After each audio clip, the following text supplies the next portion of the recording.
እግዚአብሔር አምላክ ምስክሬ ነው። እኔና ሀይሚ መጀመሪያ ጮኝነት ስናወራ ያወራኋት ስለ ቸርች ስለ አገልግሎት ነው ያወራኋት። እኔ ባለ ራዕይ ነኝ አልኳት። ልንገርሽ አልኳት። የመጀመሪያ በጣም ልጆች ነን እንግዲህ እኔ ባለ ራዕይ ነኝ አልኳት። ነገ እቤታችን ሶፋ ኖሮን ቸርች ወንበር ከሌለ የቤታችንን ሶፋ ወስደዋለሁ ብያት ነው የገባሁት። ረሳሽ?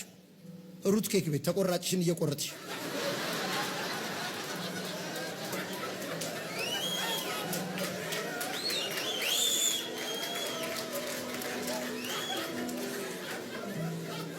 ስፕሪስ ጁስ ቪንቶ ያለው ቪንቶ አሳንሰውታል አስጨምርልሻለሁ ያለው ትዛሽ